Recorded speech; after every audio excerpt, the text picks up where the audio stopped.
ஆடிப்பெருக்கு அப்படிங்கிறது காவிரி ஆற்றில் நீர் பெருக்கெடுத்து ஓடி விவசாயத்தை செழிக்க செய்யும் ஒரு அற்புதமான நாளாக சொல்லப்பட்டிருக்கு.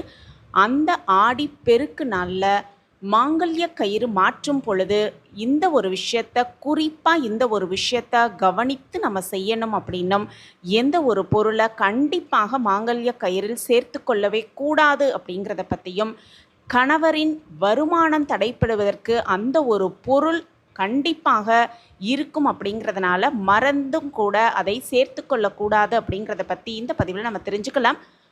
வணக்கம். நம்ம இறையொளி திருவருள் சார்பாக உங்கள் எல்லாருக்குமே அன்பான வணக்கங்க. ஆடிப்பெருக்கு அப்படிங்கிறது ஆகஸ்ட் 3ஆம் தேதி 2025 வருடம் ஞாயிற்றுக்கிழமையோடு சேர்ந்து வருது. இந்த ஆடிப்பெருக்கு நாள் அன்னைக்கு நம்ம எதை வாங்கினாலும் அது பெருகும் அப்படிங்கிறது எல்லாருடைய நம்பிக்கையாகவே இருந்துக்கிட்டு வருது. ஆடிப்பெருக்கில் சுமங்கலி பெண்கள் மாங்கல்ய கயிறை மாற்றுவது அப்படிங்கிறது சிறப்பான ஒரு அம்சமாகவே சொல்லப்பட்டிருக்கு. அத்தகைய சிறப்பான நாளாக இருக்கக்கூடிய அந்த ஆடிப்பெருக்கில் செய்ய மறக்கவே கூடாத சில விஷயங்கள் அப்படின்னும் இருக்குது. கண்டிப்பாக அதை செய்ய வேண்டும் அப்படின்னு நம்ம முன்னோர்கள் சொல்லி இருக்காங்க. அது என்னென்ன, அதிலும் குறிப்பாக மாங்கல்ய கயிறு மாற்றும் பொழுது கண்டிப்பாக இந்த ஒரு விஷயத்தை கவனத்தில் வைத்து கொள்ளணும் அப்படிங்கிறதையும் நம்ம இப்போ ஒவ்வொன்றா தெரிஞ்சுக்கலாம். ஆடிப்பெருக்கு அப்படிங்கிறது ஞாயிற்றுக்கிழமையோடு சேர்ந்து வருது. அதாவது ஆகஸ்ட் மாதம் 3ஆம் தேதி வருது. தவறாமல் ஆடிப்பெருக்கு அன்னைக்கு மாங்கல்ய கயிறை மாற்றிக்கொள்ளும் பொழுது இந்த ஒரு விஷயத்தை அதில் சேர்த்து கொள்ளாமல் பார்த்துக்கொள்வது ரொம்ப ரொம்ப சிறப்பு. முதல்ல மாங்கல்ய கயிறை எப்படி மாற்றிக்கொள்ளணும் அப்படிங்கிற வழிமுறையை தெரிஞ்சுக்கிட்டு, எந்த ஒரு பொருளை கண்டிப்பாக அதை சேர்த்து கொள்ளக்கூடாது அப்படிங்கிறதையும் நம்ம தெரிஞ்சுக்கலாம். முதல்ல பிரம்ம முகூர்த்தத்தில் மாங்கல்ய கயிறை மாற்றிக்கொள்வது ரொம்பவே ஒரு உகந்த நேரமாக சொல்லப்பட்டிருக்கு. அந்த நேரத்தில் மாற்றிக்கொள்வதற்கான வாய்ப்பு இல்லை அப்படிங்கிற பட்சத்தில் எந்த நேரம் சரியான நேரமாக இருக்கும் அப்படிங்கிறத பற்றி ஏற்கனவே நம்ம பதிவு போட்டிருக்கோம். பார்க்காதவங்க அதை போய் பார்த்து தெரிஞ்சுக்கலாம். அதனுடைய லிங்க்கையும் நான் டிஸ்கிரிப்ஷன் பாக்ஸில் தரேன். அதற்கு பிறகு ஆடிப்பெருக்கு நாளன்னைக்கு சுத்தமாக காலையில் எழுந்து குளித்த பிறகு சூரியன் உதயம் ஆவதற்கு முன்பாகவே குளித்து விட்டு நம்ம வீட்டில் பூஜை செய்பவர்கள் மஞ்சளில் பிள்ளையார் செய்து வைக்க மறக்கவே கூடாது. எந்த ஒரு நல்ல காரியத்தையும் நம்ம செய்யும் பொழுது மஞ்சளில் பிள்ளையார் பிடித்து வைத்து அதற்கு முதல் வழிபாட்டை முடித்த பிறகு தான் அதன் பிறகு பூஜையை துவங்குவது வெற்றியை தரும் அப்படின்னும், விநாயக பெருமானுக்கு விளக்கேற்றி விட்டு பின்பு அம்பாளுக்கு நெய்வேத்தியம் படைத்து வழிபடுவது ரொம்ப ரொம்ப சிறப்பு. அதே போல் ஆடிப்பெருக்கு நாளில் திருமாங்கல்ய கயிறு மாற்றுவது மாங்கல்ய பலத்தை அதிகரிக்க செய்யும் அப்படின்னும், தாலி சரடு அணிந்து இருந்தாலும் கூட கயிறு அணிந்திருந்தாலும் சரட்டில் சிறு மஞ்சள் கயிறாவது இருப்பது ரொம்ப ரொம்ப நல்லது அப்படின்னே சொல்லுவாங்க. அப்படி கயிறு இருக்கும் பட்சத்தில் அதையும் நம்ம இந்த நாளில் மாற்றிக்கொள்வது ரொம்ப ரொம்ப சிறப்பு. புதியதாக சரடு அணிபவர்களும் இந்த நாளில் சரடை மாற்றிக்கொள்வது ரொம்ப ரொம்ப சிறப்பு. அதற்கு பிறகு திருமாங்கல்ய கயிறை மாற்றும் பொழுது கண்டிப்பாக இந்த ஒரு பொருளை சேர்த்து கொள்ளவே கூடாது அப்படின்னும் சாஸ்திரத்தில் சொல்லப்பட்டிருக்கு. நம்ம முன்னோர்களும் அதை கடைபிடித்துக்கிட்டு தான் வந்தாங்க. பண கஷ்டம் வருவதற்கும் கணவரினுடைய நிதி நெருக்கடி சம்பந்தமான பிரச்சனை வருவதற்கும் இதுவும் ஒரு காரணமாக இருக்குது அப்படிங்கிறத தெரிஞ்சுக்கிட்டு மறந்தும் கூட மாங்கல்ய சரடில் இந்த ஒரு பொருளை சேர்த்து கொள்ளாமல் இருப்பது ரொம்ப ரொம்ப ஒரு சிறப்பான விஷயம். அது என்ன விஷயம்னு பார்த்தோன்னா, திருமணத்தில் முக்கிய நிகழ்வாக இந்த மாங்கல்யம் அணிவிப்பது வழக்கம். கணவன் மனைவி பந்தத்தை உறுதிப்படுத்தும் மாங்கல்ய கயிறு அப்படிங்கிறது 9 இலைகளை கொண்டது அப்படின்னும், இந்த 9 இலைகளும் வாழ்க்கையின் 9 தாத்பரியங்களை குறிப்பதாகவே சொல்லப்படுது.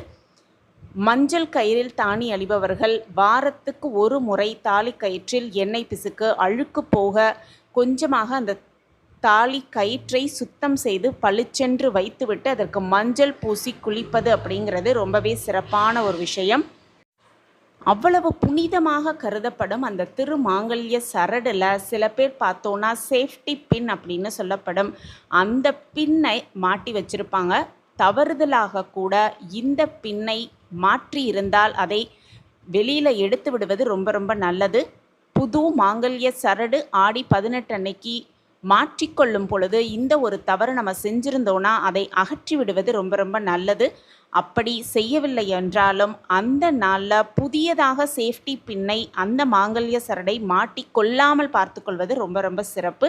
இப்படி அந்த சேஃப்டி பின் திருமாங்கல்ய சரடில் சேர்த்து கொள்ளாமல் இருந்தோன்னா கணவனின் முன்னேற்றம் அதிகப்படியாக இருக்கும் அப்படின்னும், அப்படி சேஃப்டி பின் நம்ம மாங்கல்ய சரடில் சேர்த்து கொண்டோன்னா கணவனின் முன்னேற்றத்தையும் வருமானத்தையும் அது தடை செய்யும் அப்படிங்கிறதுனால தெரிஞ்சுக்கிட்டு மறந்தும் கூட சேஃப்டி பின் மாங்கல்ய சரடில் இல்லாமல் பார்த்துக்கொள்வது ரொம்ப ரொம்ப சிறப்பு.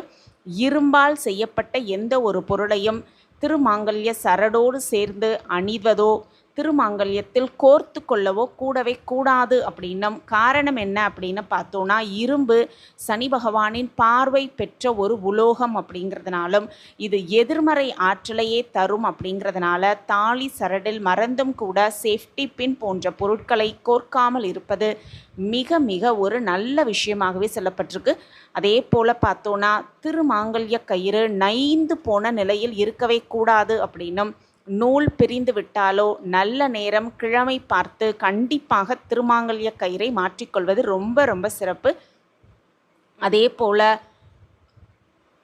திருமாங்கல்ய கயிறை மாற்றும் பொழுது குறிப்பாக ஆடி 18ஆம் பெருக்கு அந்த திருமாங்கல்ய கயிறை மாற்றும் பொழுது சுமங்கலி பெண்கள் 3 பேரோ அல்லது 5 பேருக்கு மங்கள பொருட்களை தானம் கொடுக்க வேண்டும் அப்படிங்கிறதையும் நம்ம மறக்கவே கூடாது. தாம்பூலத்தோடு மஞ்சள், குங்குமம், வளையல், பூ வைத்து தானம் கொடுத்தோன்னா மாங்கல்ய பலம் நீடிக்கும் அப்படிங்கிறது 100% உண்மை. அது மட்டுமல்ல, குல விருத்தியும் உண்டாகும் அப்படிங்கிறது ஐதீகம்.